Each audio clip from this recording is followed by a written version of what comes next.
Back in the day, in a small town of Scarborough, on the eastern part of the city of Toronto, Canada, there lived an elderly woman called Emma. She lived with her son, Alan, his wife, Rose, and grandkids, David and Stella. In 2020, a deadly virus started to spread fast. It mainly attacks seniors. Rose, Emma's in-law, often got angry at her husband, Alan, pushing him to kick Emma out of the house, citing that Emma could be a carrier. One evening, as Alan returned home from work, he found Rose yelling and scolding Emma for merely not closing the washroom door. Alan was dismayed, as this is not the kind of behavior or treatment he wanted his mother to endure. He further got to learn from the kids, David and Stella, that their mother often locked Grandma in her bedroom and did not feed her for the whole day whenever their dad was on business trips.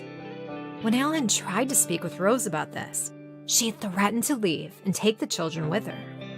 She further demanded that Emma be thrown out of the house. However, Alan refused to adhere to her threats, and Emma stayed. The situation worsened. Rose constantly picked on Emma, called her names. "You are good for nothing. You are useless and a burden to my family." One afternoon, Emma needed assistance to get off the floor. Rose pretended to give her a hand, but held her so tight that she left a bruise on Emma's hand. Emma did not tell anyone or show anyone the bruise on her hand. She was frightened, nervous, scared, because she had nowhere to go, even if she wanted to leave. Luckily for Emma, there was a door-to-door sensitization campaign about the prevention of elder abuse and violence against women in COVID-19, organized by the Red Cross Society Canada within the area. A young lady knocked on the door.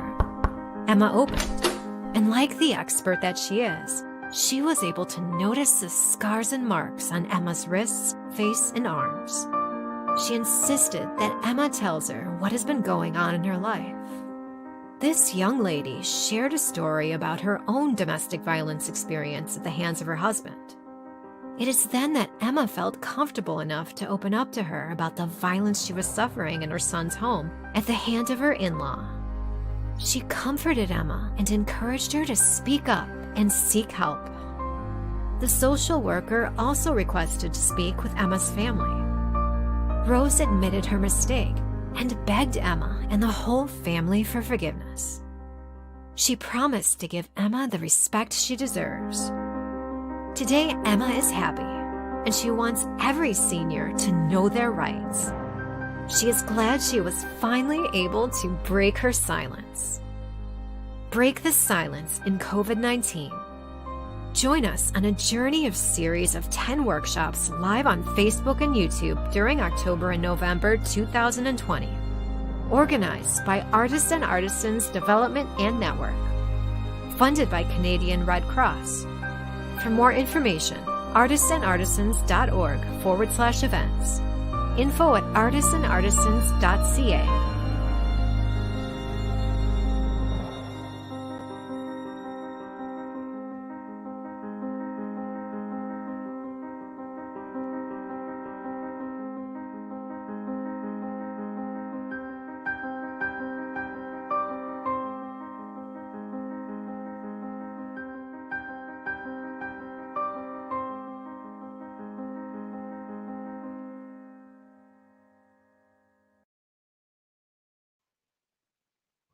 Hi, everyone. My name is Dia Abdurrahman, and I'm your host for today. I officially welcome you to the third of 10 workshops in this Break the Silence in COVID-19 series. This series is presented to you by the Artists and Artisans Development and Network and funded by Red Cross Canada, with the support of Geisha Productions Incorporated. It'll run every weekend through October and November. We're here to discuss and share information about prevention of elderly abuse and violence against women, and we'll be hearing from the experts and counselors in this field. So just a bit about our history. We were founded in 2014 to provide resources and community development for artists and artisans who are immigrants to Canada. We started by helping artists participate in community events and festivals, to promote and showcase their work and have since grown our community and program. We now work with over 500 artists in over 112 languages, helping them access cultural and economic opportunities. Our mission is to provide support and opportunities for economic and social development to artists and artisans of all artistic practices who are newcomers to Canada or from visible minority groups.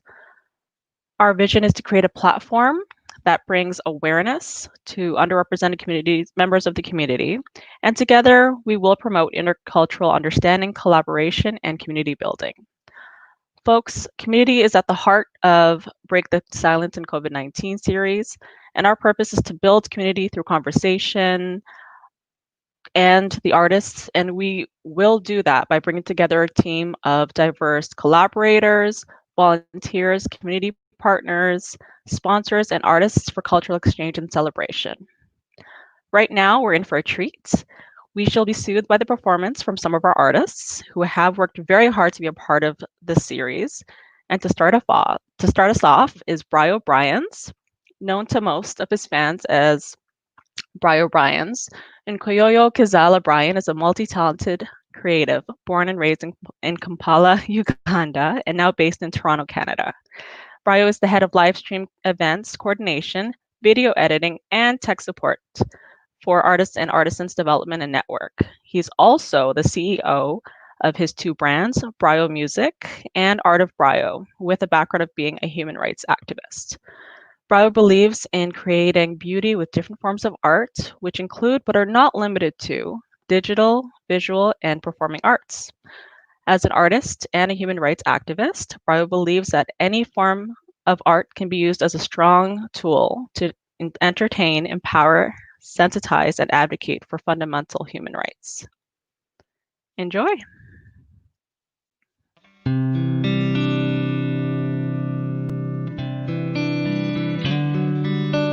Hey everyone, Brio Bryans here. It is an honor to be performing for you today.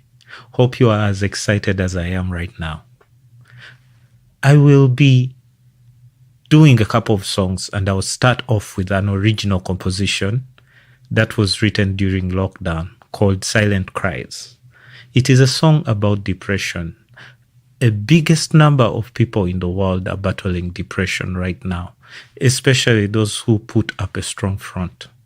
During this COVID-19 period, many people are going through a lot of different abuses and traumas, like elderly abuse and domestic violence, and they are stuck in these situations, thus silently crying out, and no one knows. So, enjoy Silent Cries.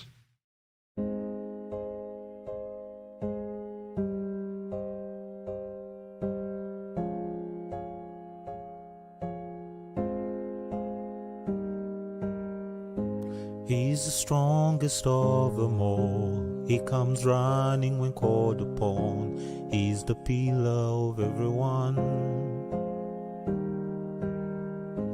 always putting on a smile, makes them feel good for a while, giving courage, giving joy. But when he's alone, when no one's watching, he tries so hard to fight. He's on demons, he's crying out for help, but there is no one to hold his hands. Silent cries behind all his smiles. He's fighting battles in himself, and nobody knows.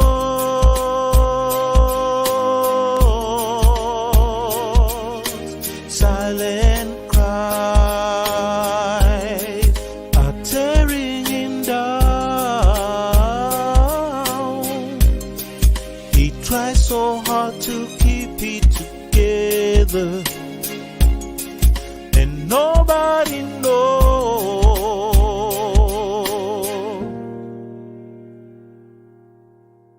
She has dried the tears of friends, always keeping them on base. She hates seeing their distress. She delights when they are well. A gift of kindness cloud the eyes from the pain she's going through. But when she's alone, when no one's watching, she tries so hard to fight her own demons. She's crying out for help, but there is no one to hold her hand. Silent cries behind all her smiles. She's fighting battles in herself, and nobody knows.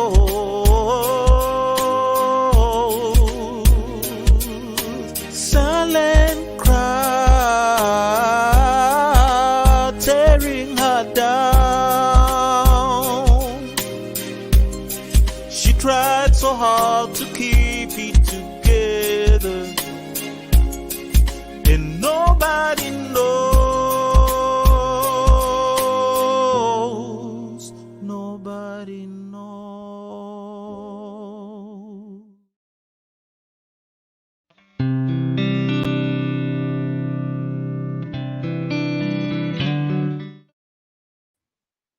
Thank you so much, Brio. That was amazing. Silent Cries. Beautiful song. I think something that everyone can relate to right now.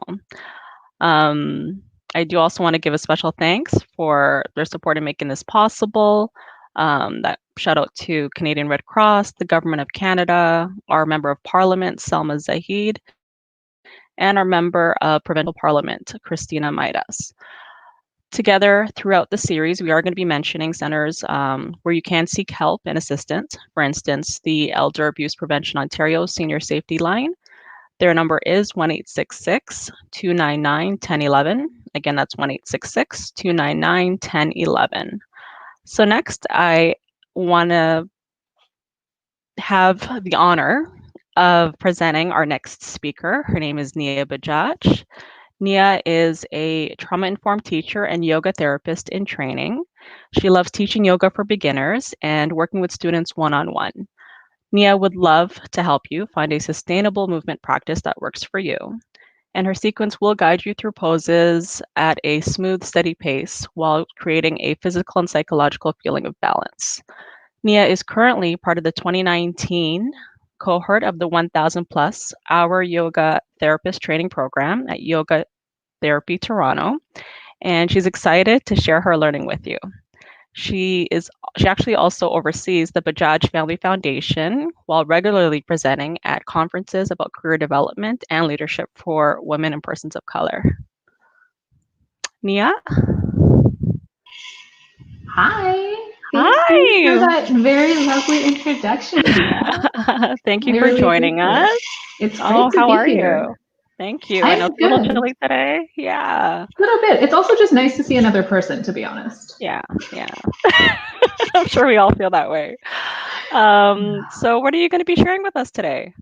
Today I'm going to walk you through the sort of basics of trauma and then what yoga therapy is and how it can support trauma survivors. But before I want to get into that, I just want to acknowledge the fact that sort of as a woman of color, I am an immigrant to Canada and a settler on this land. I'm not from here originally, neither is my family, but I'm very, very grateful to be here and to live and work and create on this land in partnership with all of our Indigenous people.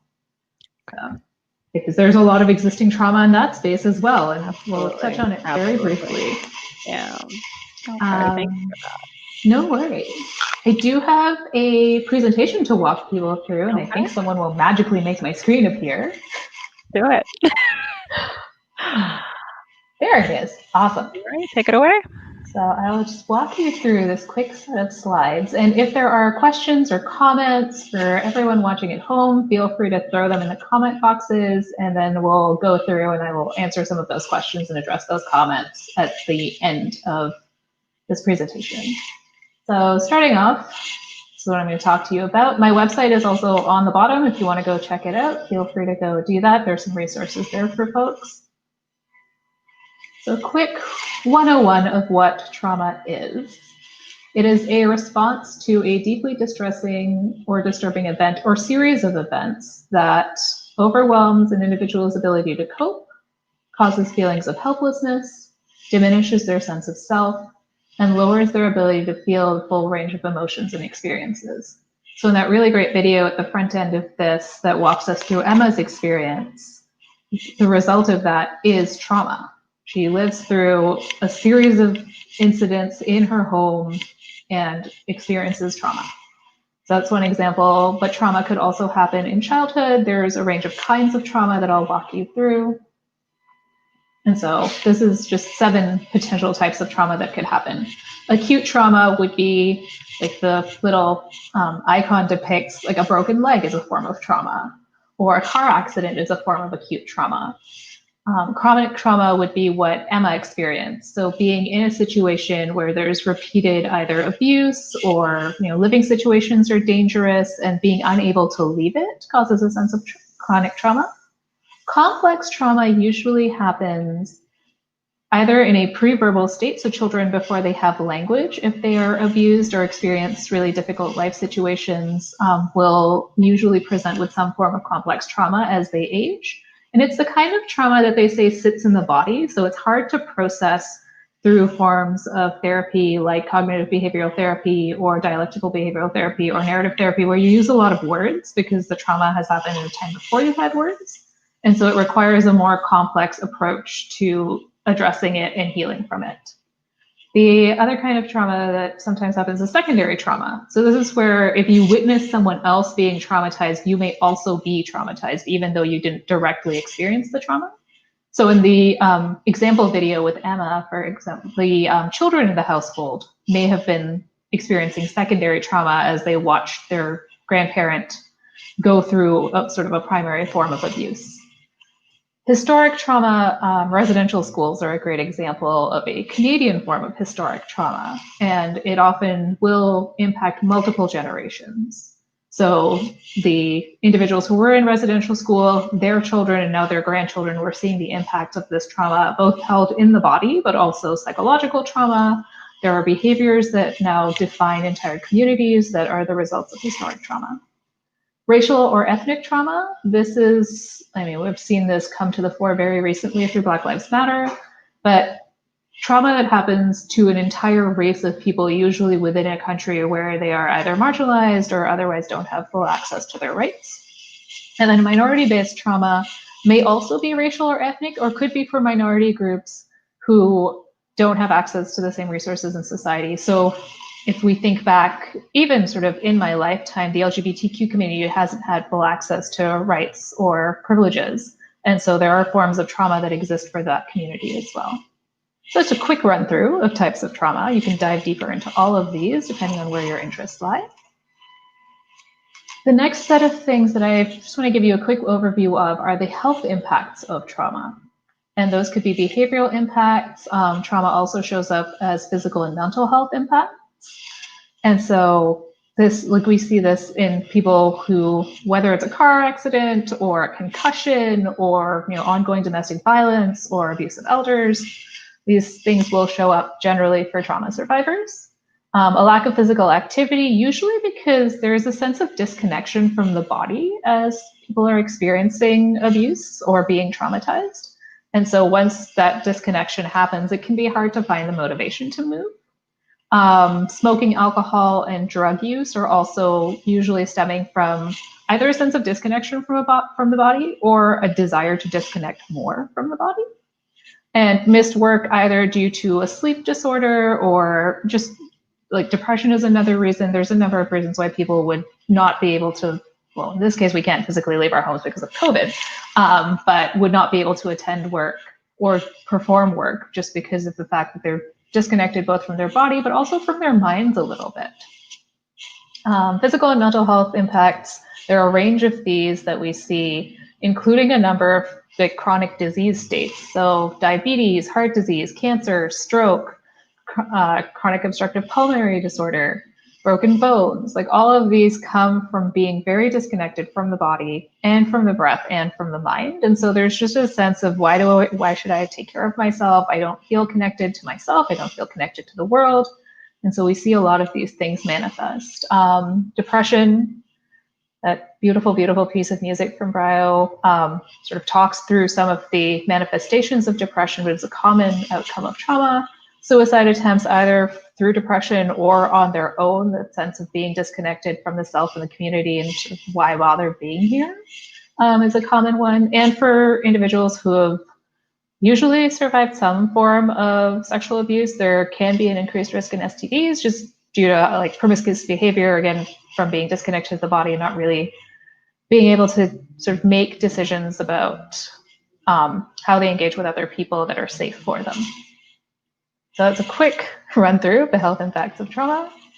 Next up, I'm just going to talk you through what yoga therapy is, because there isn't a ton of awareness.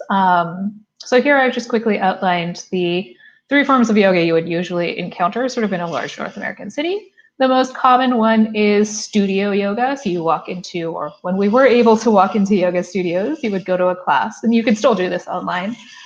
There's one teacher, there's a number of students. The goal for the class is usually directed by the teacher. It's not always clear. They may tell you at the front of class, but they may not. And so you just sort of go in, you do what the teacher tells you to do. The practice is usually fairly focused on physical shapes. It can be quite athletic depending on the kind of yoga that you're doing.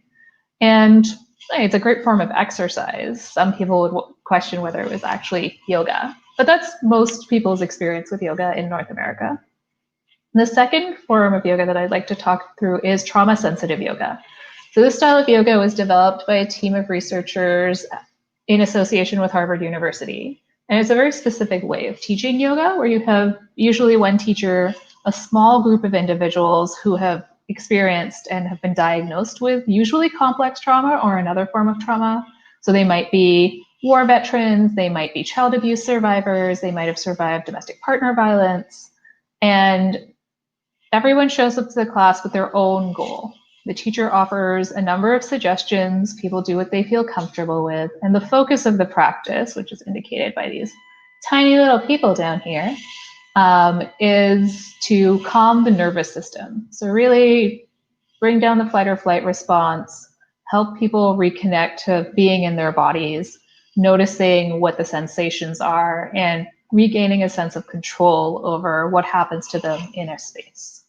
So it's a pretty great form of yoga for individuals who have survived trauma, and definitely less aggressive than a classic studio practice might be.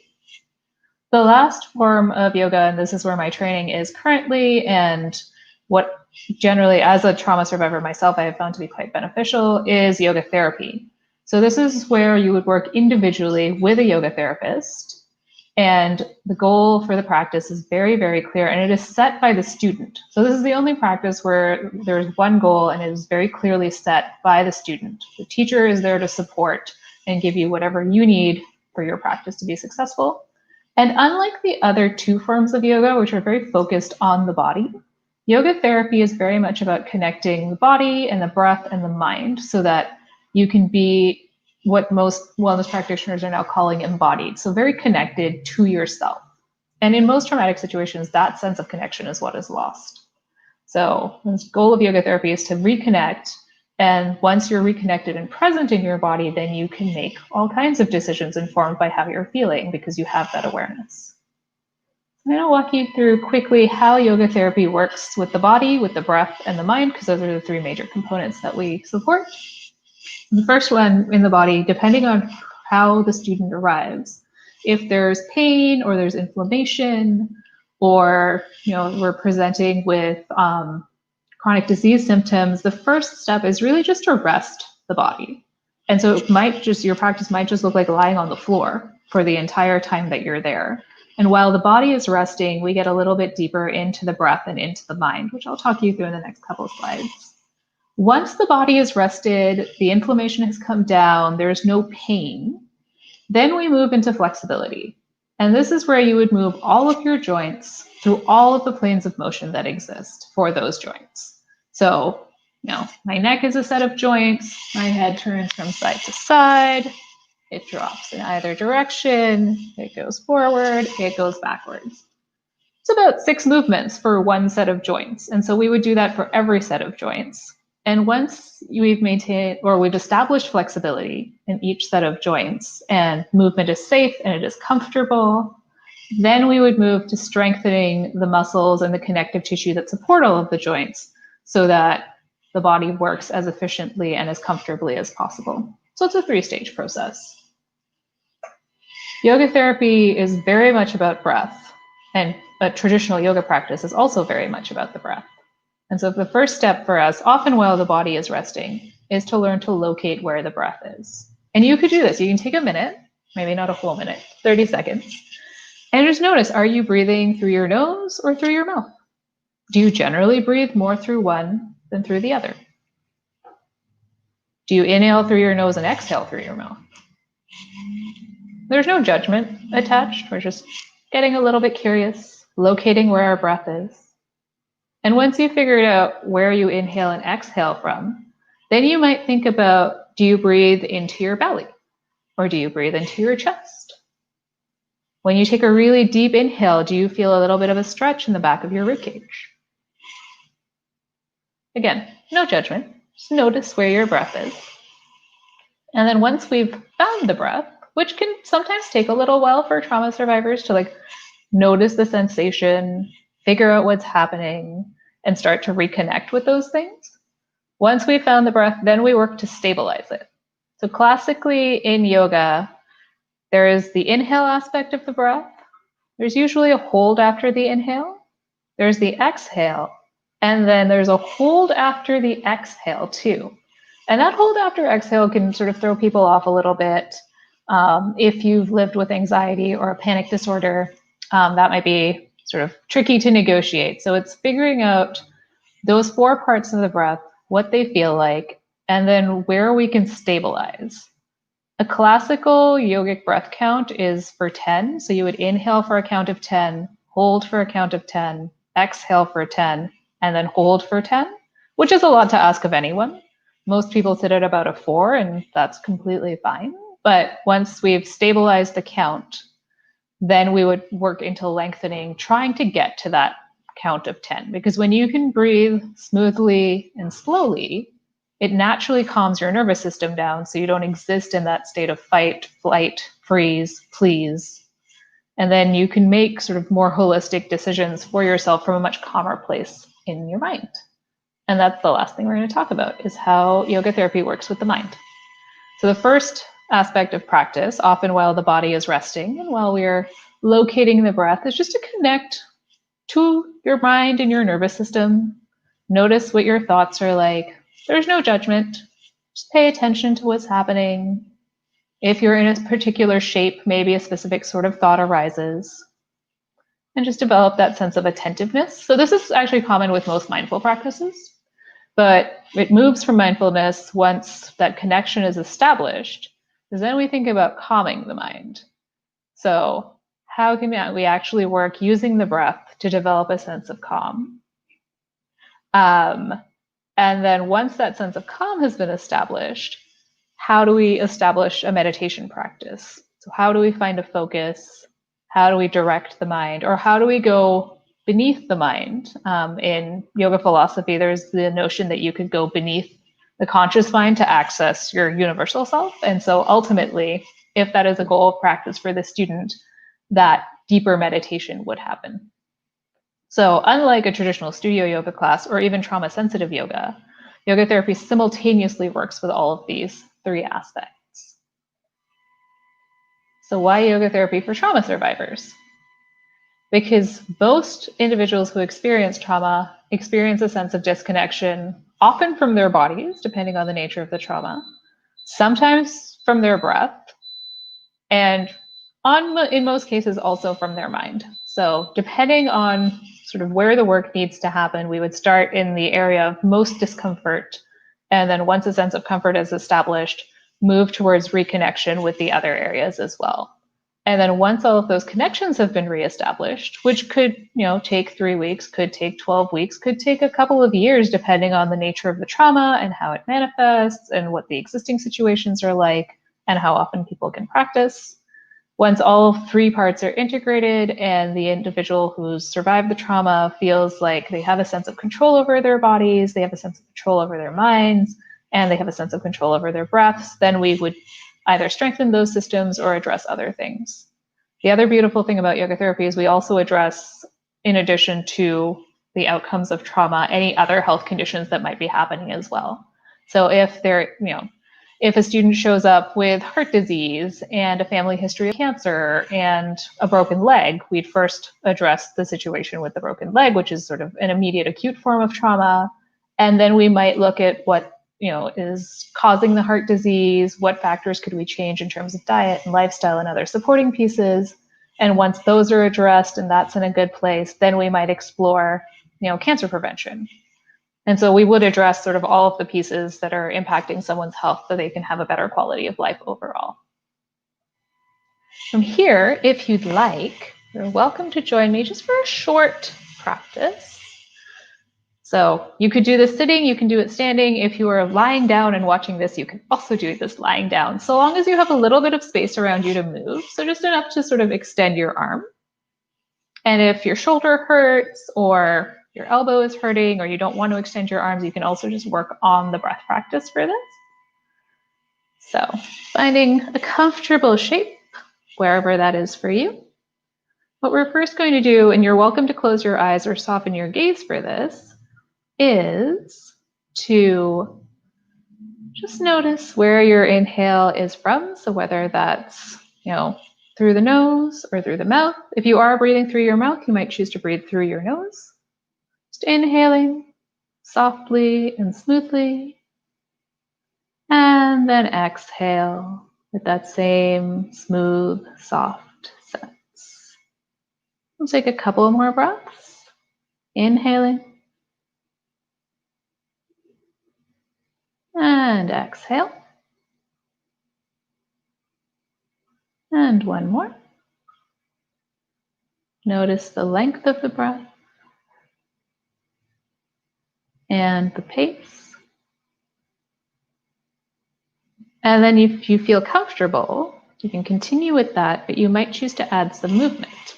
So on your next inhale, you might just lift one arm up over your head. And as you exhale, maybe bring it back down to that resting position. Inhale to lift, nice and slow. And as you exhale, lower, trying to time the movement so it ends when your breath ends. And if you'd like, you can try the other side. Inhale to lift. Exhale to lower. Inhale, lift. And exhale, lower. And then if you'd like, you could try both arms. Inhale up. And exhale down. One more. Inhale to lift. And exhale to lower.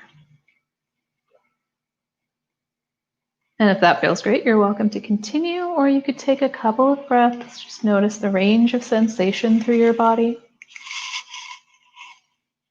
Maybe notice if the quality of your breath has changed.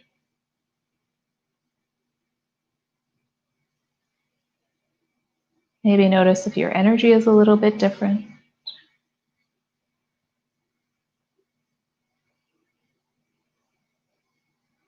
And if you'd like, you might wiggle the shoulders. Gently take your chin from side to side to release your neck. If you'd like to tell me in the comments what you thought about this practice, feel free to do that. I look forward to hearing about it. And if you have other questions, there will be time for them. But for now, I'm going to hand it back to Dia. That was amazing. Thank you. I mean, this is my first time hosting, so for me, that was relaxing. Awesome. We really enjoyed that. Thank you. That was very informative, very well said, very well spoken, very Thank you. common. I'm impressed. So that was amazing. So I have some questions for you. Awesome. While while we're talking about that, if anyone else has any questions, of course, please feel free to write in. If you have any comments, write in, and we will cover that later during our question and answer period. But one of the questions that I have for you is, how do you convince someone to try yoga therapy? That's an interesting question and something I'm trying to figure out. For most people, they've had some sort of experience for yoga and they found that a studio setting, while it started to help them, didn't help them completely. Some people also find sort of a traditional studio class can actually be a little bit traumatizing because you usually have someone telling you what to do with your body, telling you how to breathe. There's often like a little bit of a sense of control that is missing in us. And if you've taken a studio class, this might sound familiar to you. Yeah, very. And so for someone who has been traumatized and doesn't have a sense of control over their own bodies to then be in a space where it's just like, do this other thing, it's not an empowering situation. But then if they work with either a trauma sensitive yoga teacher or a yoga therapist, or encounter them in another space and learn that the option is available, it's usually a fairly freeing experience to then be like, oh, I have the option not to lift my arm. I have the option not to do this thing. I can do what feels right in my body. And it's empowering. Yeah, it is. And so trauma sensitive classes are great. They're in a group setting though. And so it's still a little bit hard to get that personalized attention. And if you're dealing with sort of an anxiety disorder or panic attacks and you have one in the middle of a class, it's not like the teacher can be like, oh, I need to stop and help you with this. I have 6 other students I also need to look after. Right. Whereas in a yoga therapy setting where you're working one-on-one with a therapist, that person is there to hold space for you. The same way if you were seeing a psychotherapist, for example, and you had a panic attack, they'd be able to support you immediately and not be like, sorry, I have 6 other people to deal with. Right. And so that's the difference it would make. But usually it requires either someone who's already had a yoga therapy experience to be like, hey, try this thing, it's helpful to you. Or we joke in yoga therapy that we are the last resort, that everyone has tried everything else. They're finally just like, I don't care. I will try this one more thing. And if it doesn't work, then I don't know what will work at all. So there's some work we have to do as a community of therapists to help people figure out why we're here and what we do. Which I'm hoping this will do a little bit of that. Yeah. But we also work in hospitals and in other settings where we would sort of otherwise encounter people who are dealing with or recovering from trauma, whether that's abuse related or car accident related. But helping them sort of connect better to themselves. Okay, that's amazing. Would you suggest doing this alongside other forms of therapy, or would you say before or after? Like, what do you think would be most effective in terms of healing? It depends on where people are in their healing journey, to be honest, and like what kind of trauma it is. But often people benefit from sort of more than one form of therapy. So you might see a yoga therapist to sort of develop that sense of embodiment and that sense of connection, but you also might choose to see a psychotherapist and sort of have those conversations about the trauma, because your yoga therapist is not going to sort of talk you through your sort of psychological recovery experience. Some of us are psychotherapists, but not all of us are. And so if that is also support that you need, then absolutely go do that. Or if, you're recovering from a broken leg, then please go see a physiotherapist and your, surgeon or your physician, because we are not physicians.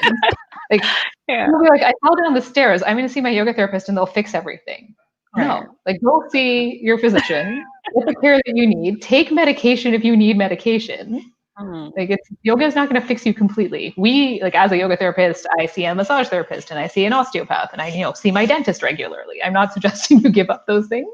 It is a complementary form of care to any other form of care that you're experiencing. But we don't suggest that you sort of not see your psychotherapist or your psychiatrist just because you're seeing a yoga therapist.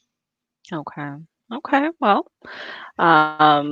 how long do you think it takes for someone to sort of notice any changes, if they were to start working with you or anyone else in the field?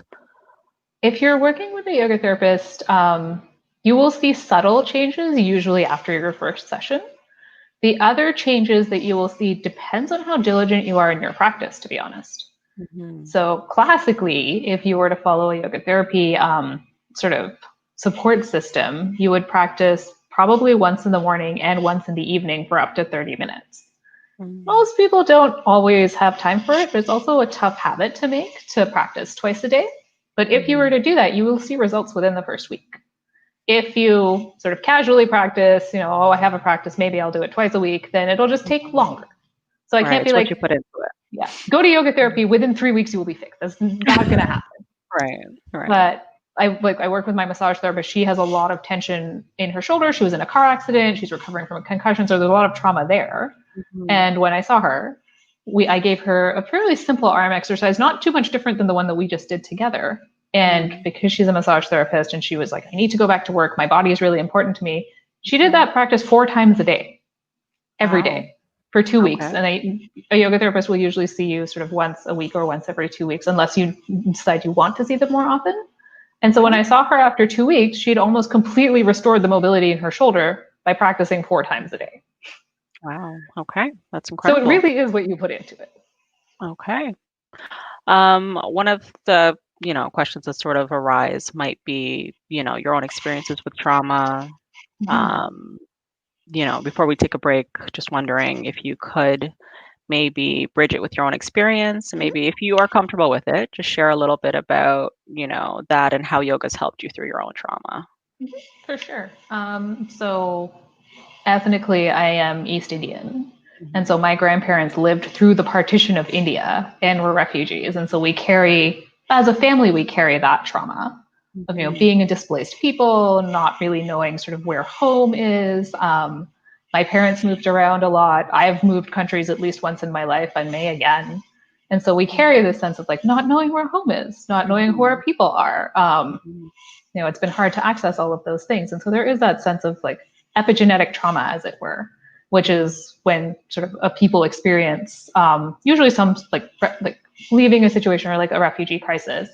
There's actually a set of genes that sometimes switch into a more trauma activated state. And so you see more inflammation, you see more heart disease, you see more diabetes, just generally in these families.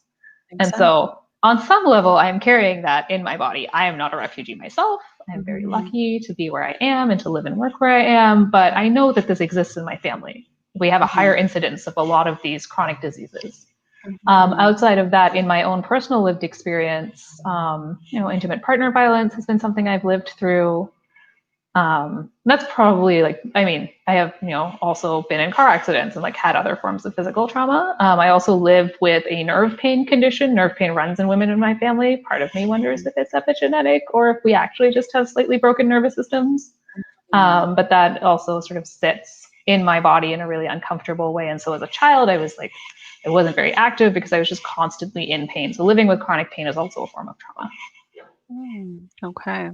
Well, thank you so much for sharing that. Again, we will be covering any questions after the next performance. We had to bring him back for an encore.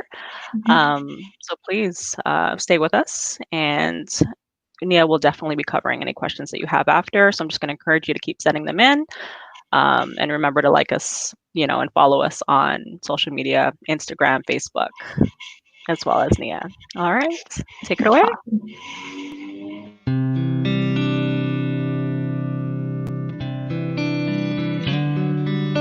My next song is called Be Free. It is another original song that I wrote for a friend who was in an abusive relationship. I urged her to leave that toxic relationship after giving her abusive partner several chances, all in vain. So to everyone going through an abusive relationship or situation, don't wait to be killed.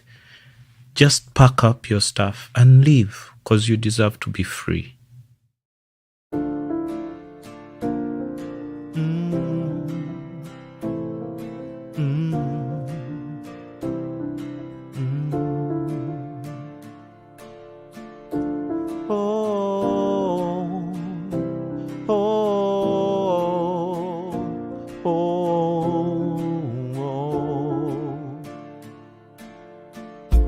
What is life with a violent man?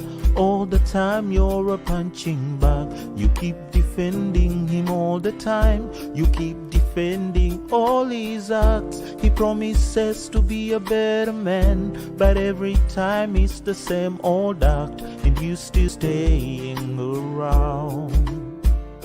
Your smile is fake, telling everyone you're okay, not true. Putting on an act every time, not true. Hiding all the bruises on your body. Your smile is fake, telling everyone you're okay, not true. Putting on an act every time, not true. Praying that things will get better, not true. Pack up and leave it, go your way. You deserve more than this. Spread your wings and fly away. You will be free. Byatandika bulungi nga mwekwana, ne mwesuubiza muzale n'abaana, kati kati laba weebikyuka. Osula ku miggo, okeerera ku miggo, obulamu bwo abutadde mu matiga, era naawe ku lw'omukwano mungi n'ogumirayo. Your smile is fake, telling everyone you're okay, not true. Putting on an act every time, not true. Hiding all the bruises on your body.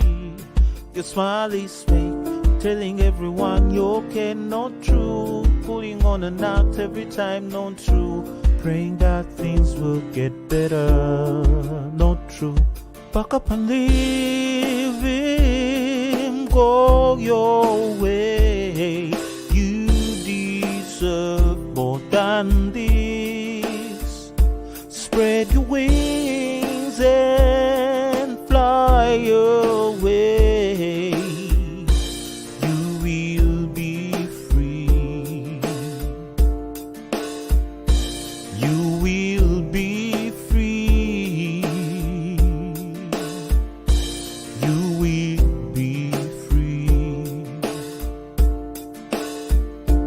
No more crying, no more being a punching bag, no more. Say no to domestic violence. Say no, say no.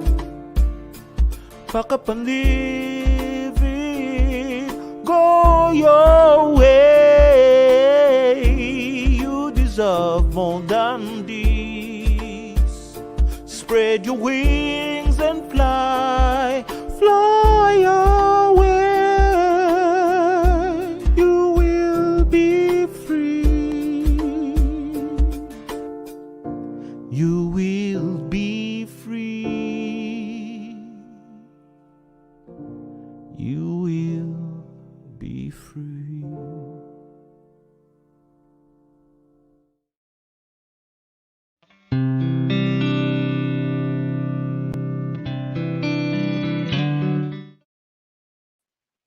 That was absolutely beautiful. Thank you so much to our artist of the day, Bri O'Briens. You've got a lot of fans. We've got comments coming in.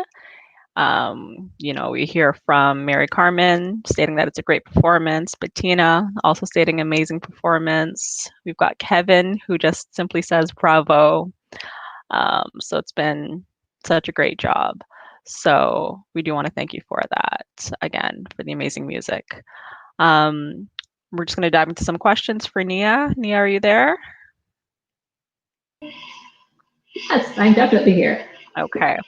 All right. So one of the questions that we have is, do all yoga teachers offer yoga therapy for trauma victims of domestic violence? I would love to say that was true, but it's not. So yoga therapists are specifically trained and accredited through an international body called, I think it is literally like the International Association for Yoga Therapists. And so you could find a yoga therapist anywhere in the world.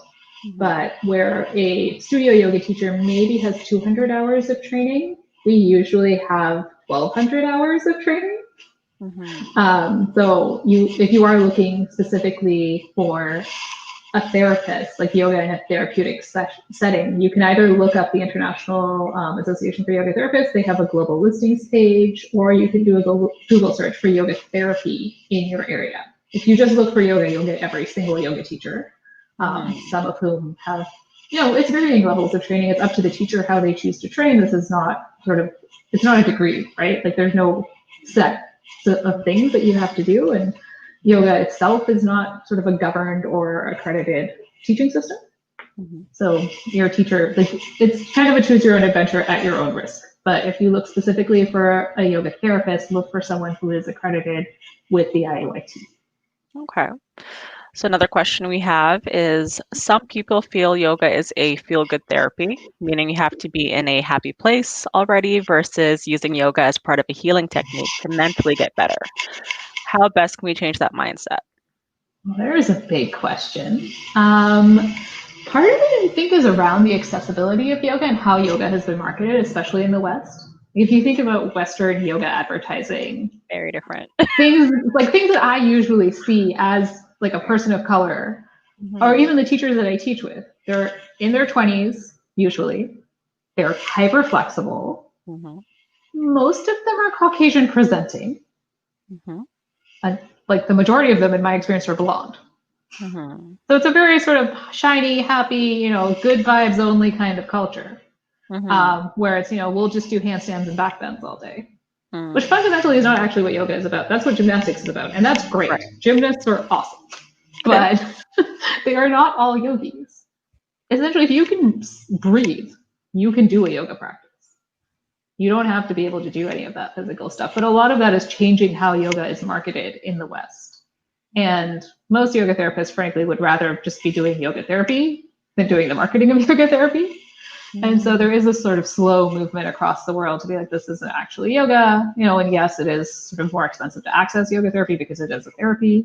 But you definitely don't have to be happy. Most people, even who come to studio yoga, are dealing with something, right? Whether that's an anxiety disorder or work-related stress or pain in the body. Like people come to yoga because something is wrong.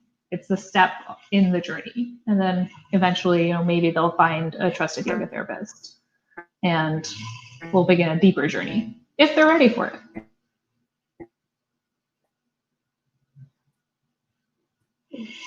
I don't know if Dia has disappeared or not.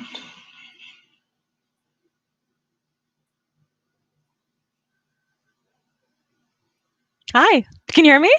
I can hear you. Sorry. It's just like, I was like, did she take a nap? Was my answer I guess too I'm just long? a glitch. Welcome back. No, I'm joking, but no, it was amazing. Thank you. Thank you so much for being here. Thank you so much for all the information. I want to encourage everybody to follow at nblife, n.b.life. Yes. Okay. Nia Bajaj, everyone, our yoga therapist. I also want to acknowledge just the supporting teams, like our board of directors, for Artisans and Artisans Development and Network, Geisha Productions Incorporated, as well as our partner agencies. That includes Positive Community Development, Creative Joys, Chocolate Films, IDRF, Ryerson University, it's my university, Trias College, U of T, Diversity Cultural Association, Swar Gunjan Music Academy, and many, many others. I do, of course, want to thank you as our speaker, and I also want to thank our artists, of course. And I do want to just sort of acknowledge the people that are going to be upcoming participants as well. I'd like to thank our team, Shirin Mandani, Gloria Gift Nankunda, Manal Hussain, Brian Kazala, also Brian, Blessy Regulas, and Mary Carmen Taylor. So once again, let's acknowledge Red Cross Canada and Artists and Artisans Development and Network, Geisha Productions, Incorporated for Public Relations and Artist Management. Also, please remember to follow us on our social media platforms, Instagram, Facebook, YouTube. Please like, share, subscribe, and join us again. You can always contact us at our email, info@artisandartisans.ca. And you're in for a treat for tomorrow via our email. For our show tomorrow at 2 o'clock sharp, not 2:02, 2 o'clock. Okay. Just one more comment that I do want to sort of read that did come in that definitely caught my eye. Just give me one quick moment. since we do come from different places around the world, like culturally speaking, Nia, how do you introduce such therapy into our individual communities, for example, African communities, or any others? So this is a great question. Part of it is just telling your communities that it exists. And now you can't say you don't know, because you know. You sat through this hour with me, so you definitely know. And so if you run into someone and you're like, hey, like it either looks like you're having a hard time or you would benefit from sort of a better sense of embodiment, would you think about, seeing a yoga therapist? And then you can either use the IAYT website, or you can reach out to me and I will connect you with a yoga therapist in your neighborhood if there is one, or I can connect you with someone who's doing work virtually. Almost all of us are working virtually now. No one is really in each other's spaces. Yay, phase 2 Toronto. But we can definitely connect you with resources. The school where I am learning, which is Yoga Therapy Toronto, also maintains a list of therapists. So you could also call them if you don't want to reach out to me for whatever reason, and see if they can refer you to a therapist. But yeah, now that you know that it exists, tell people. Right? We need your help. I'm one person. There's only so many people I can talk to at any given point. So the more people that you tell that it is an option in their healing journey, the more they will be aware of it. That's how it starts, right? You have the power to do this. You do. The same way you have the power to recover from your trauma. Yeah, great points. I think Ramesh made a comment about the UN declared International Yoga Day. I don't know if anyone's aware, but it is June the 21st. It is. How June do you 21st. Celebrate? So this is a little bit of a conflict for me personally, because June 21st is also National Aboriginal Day, and it's not a day I want to take away from. Okay. And sort of I've seen a lot of yoga brands will be like, oh yeah, let's go do yoga. And I was like, can we do that in a way that also acknowledges the fact that we exist as settlers on this land, and there is so much trauma and so many things we need to address there first. So from a yogic perspective, I would address it sort of philosophically by, how do we build better relationships with Indigenous people? How do we create spaces for them to heal? That's what I would prefer to do for International Yoga Day, as opposed to be like, hey, let's run a group class and, give away free stuff. Not that there's anything wrong with that. Free stuff is lovely. But for me, it's sort of negotiating that complex space where, yoga is a healing practice that has existed for, 5,000 years now. How can we use it to the benefit of people who really should, this is their land, ultimately. So how do we ensure that that is recognized and appropriately acknowledged? That's wonderful. And that they are supported. Okay.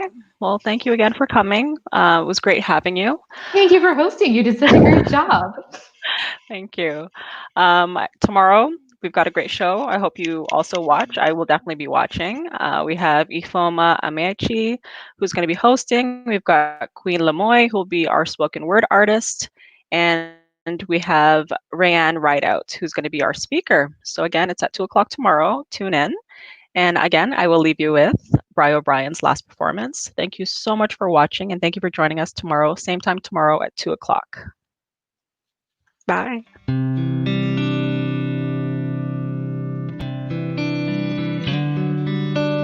My last song is called Nabikowa, a cover song by one of my favorite Ugandan female artists, Juliana Kanyomozi. It is a song about a woman who has moved on from a bad relationship and her ex wants her back, but she doesn't want him back. And so simply she's reflecting on the hurt she went through and assuring the ex that they will never get back together no matter what, because she got tired.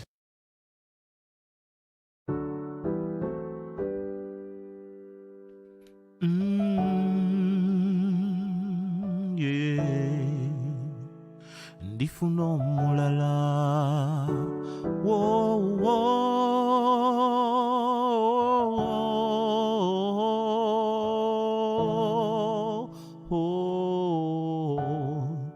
ekintu ky'olina bw'okivuluga bwe kimala ne kigwawo olwo n'opapa ne wejjusa nti singa nakivaako wenzijukira ebiseera ebyo amaziga ne gakulukuta wajogajoga nnyo nange siri kuddira ze nakwesonyiwa n'enkuta n'emmeme yange nekuta okwagala yali nsobi dayira sirikuddira ne bw'olikola otya wapisa bubi nange nekukyawa ebikuluma omutima olukwedde nabikoowa nange ne bw'olikola otya wapisa bubi nange nekukyawa ebikuluma omutima olukedde nabikoowa nange